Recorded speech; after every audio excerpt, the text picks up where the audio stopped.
buscando un tema relevante de esta semana y no quiero dejar pasar el 8 de marzo, Día Internacional de la Mujer. Entonces quiero mezclar una celebración de la mujer, de una mujer en particular, a la que admiro mucho, y que tiene una relación con ámbitos judíos y con el cine. Eso es lo que me toca a mí. Porque pensaba al principio buscar temas sobre mujeres judías cuyas vidas se llevaron al cine, o cineastas israelíes, le estuve dando vueltas, pero decidí mejor hablar de una mujer absolutamente singular que se llama Susan Sontag. Seguro han oído hablar de Susan Sontag. Es todo un personaje histórico extremadamente importante en el ámbito intelectual, literal, cultural del siglo XX. Una enorme influencia en la literatura, no solo estadounidense, sino mundial. Entonces quiero hacer una breve semblanza de Susan Sontag, enfatizando su involucramiento con cuestiones cinematográficas, porque, bueno, van a ver cómo. Primero voy a empezar por decir que nació en Nueva York el 16 de enero de 1933, hija de Jack Rosenblatt. Así que ella nació con el nombre Susan Rosenblatt.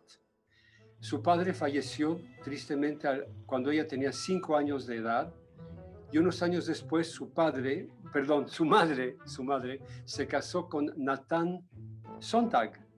Entonces ella pues fue adoptada por Nathan Sontag y tomó el nombre Susan Sontag, con el que se quedó el resto de sus días. Creo que aún casada usaba su nombre de soltera. Era una mujer ferozmente independiente. Luego se divorció y no quiso saber más de los hombres, y parece que tuvo parejas con mujeres, pero bueno, de eso no voy a hablar hoy.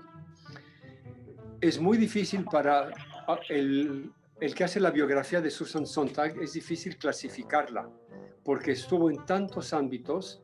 Fue novelista, filósofa, ensayista, directora de cine, directora de teatro, y escribió guiones. Fue guionista y obras de teatro. Fue dramaturga.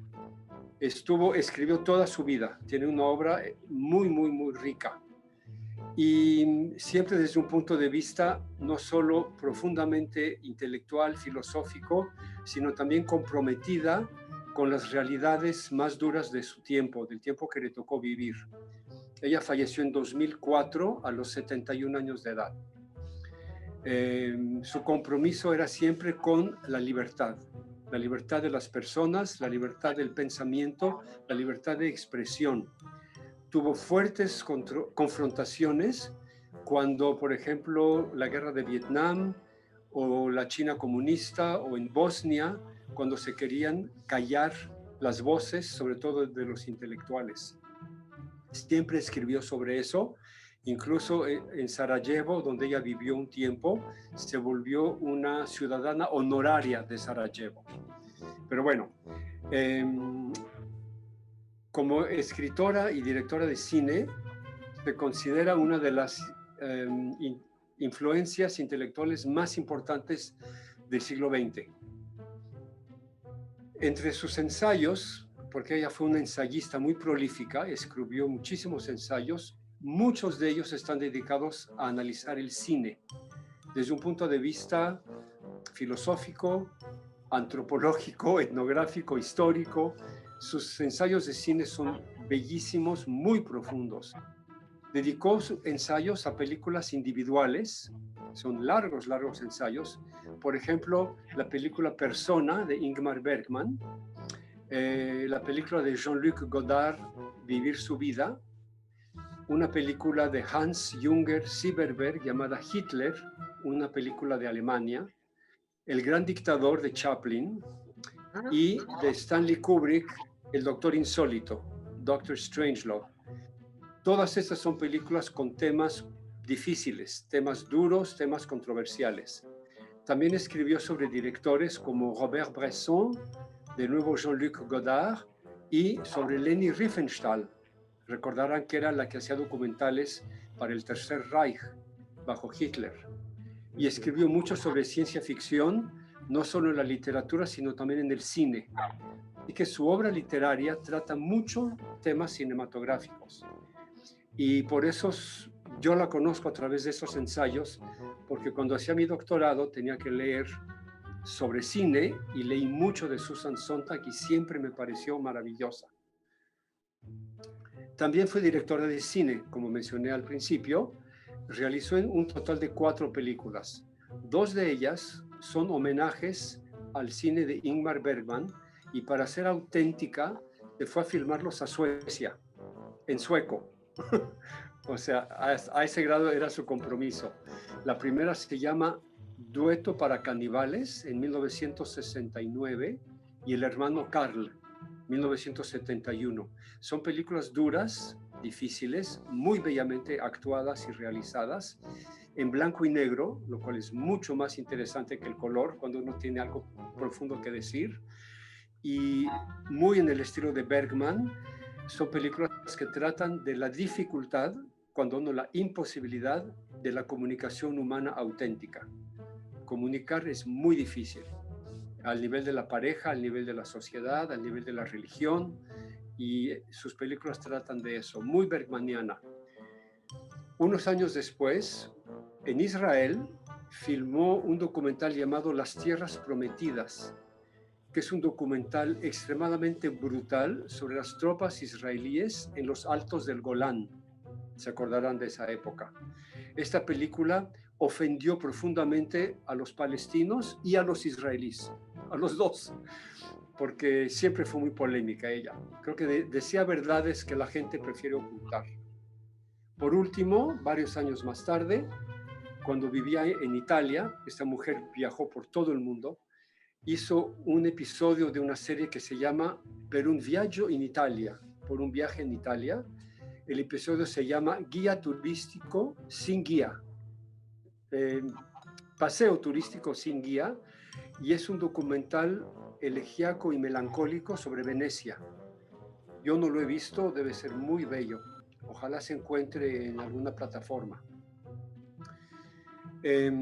Fue muy reconocida, no tanto por su cine, por sus ensayos de cine sí, y uno en particular de fotografía al que voy a volver en un momento. Quiero mencionar algo de los reconocimientos que tuvo en vida. A fines de los años 70, Susan Sontag fue nombrada miembro de la Academia Americana de Letras.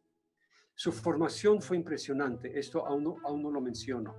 Quiero decir, que sepan, que inició una licenciatura en letras en la Universidad de California de Berkeley a los 15 años de edad. Y ya había terminado la preparatoria a los 15 años y entró a Berkeley a estudiar letras. Como no le gustaba California, porque ella es neoyorquina de corazón, parte de la inteligencia neoyorquina, pidió su cambio a la Universidad de Chicago, a donde se transfirió en 51, terminó en 51, en Chicago su licenciatura en letras, y de ahí se fue a hacer el doctorado a Harvard.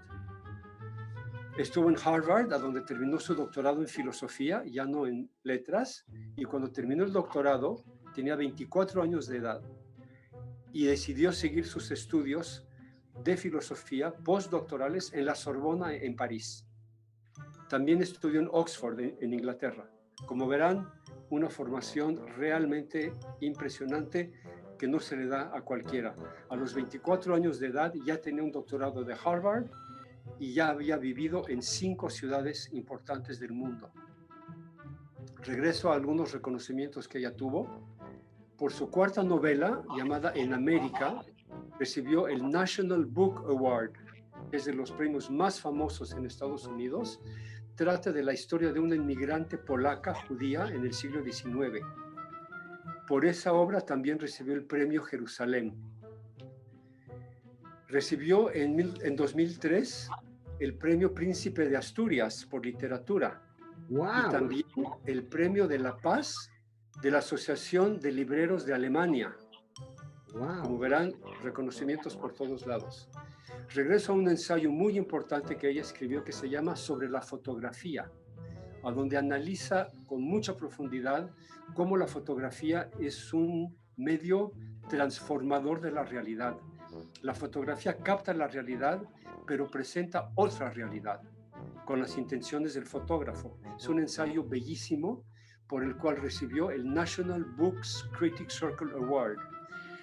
Este ensayo sobre la fotografía le fue inspirado por su experiencia como cineasta.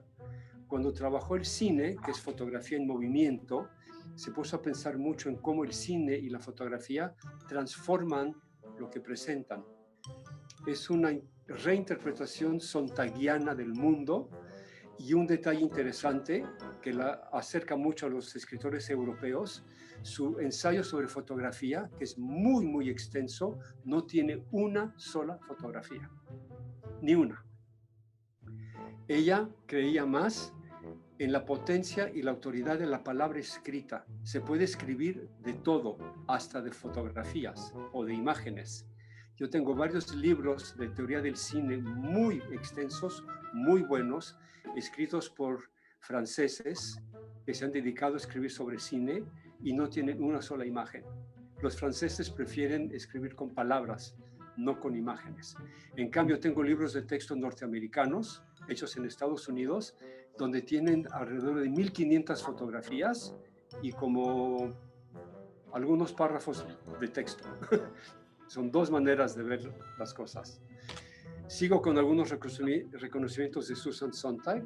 Ya voy a terminar. En 1992, Italia le otorgó el premio Curzio Malaparte por literatura, y Francia en dos ocasiones. En 1984 la hizo oficial del Orden de las Artes y las Letras, Officier de l'Ordre des Arts et des Lettres. Es muy, muy importante ese premio. Pero lo superó 15 años después. En 1999 la hicieron no oficial, comandante del Orden de las Artes y las Letras, Commandeur de l'Ordre des Arts et des Lettres. No se puede ir más lejos en el ámbito intelectual en Francia. Así que como escritora, como filósofa, como novelista y ensayista, fue reconocida mundialmente. Gozó de la beca MacArthur, también de las mejores que hay, entre 90 y 95. Ella falleció en Nueva York en 2004, como lo dije, pero pidió y se cumplió que sus restos fueran llevados a París, y está enterrada en el cementerio Montparnasse. Ella adoraba París, pero quería vivir en Nueva York. Quisiera terminar esto con 3 citas de Susan Sontag, entre las miles que existen. Yo escogí 3. La primera dice así: la más importante de todas las formas de arte es el cine, porque el cine es el más vivo, el más emocionante y el más importante. A mí me gusta que diga eso. También dijo: tal vez una obra de arte no es arte, solo se convierte en arte cuando tiene algo que decir del pasado. Tiene que haber esa resonancia del pasado. Y por último, la quiero asociar con Woody Allen, uno de mis directores favoritos, porque debo decirles que Susan Sontag aparece en la pantalla de cine una sola vez en su vida, y es en una película de Woody Allen que se llama Zelig, de 1983, donde sale como Susan Sontag. Porque en esta película Woody Allen le pidió a varios intelectuales neoyorquinos que hicieran un testimonio, que dieran una opinión sobre la trama de la película. Y sale Susan Sontag, identificada como ella misma, y hace su comentario sobre la película de Woody Allen. Y para que vean lo cerca que está filosóficamente, psicológicamente de Woody Allen, termino con esta cita de Susan Sontag, que podría ser de Woody Allen, que dice así: no me gusta suficiente los Estados Unidos para vivir en ninguna otra parte que no sea Manhattan. Y lo que me gusta de Manhattan es que está llena de extranjeros, porque es muy cosmopolita, y Nueva York es totalmente cosmopolita. Así que vive en Nueva York, muere en Nueva York, pero sus restos van a dar a París. Muy brevemente se podría hablar horas y horas de esta extraordinaria mujer, pero para mí su incursión en el cine es de lo más significativa y lo quería compartir con todos ustedes.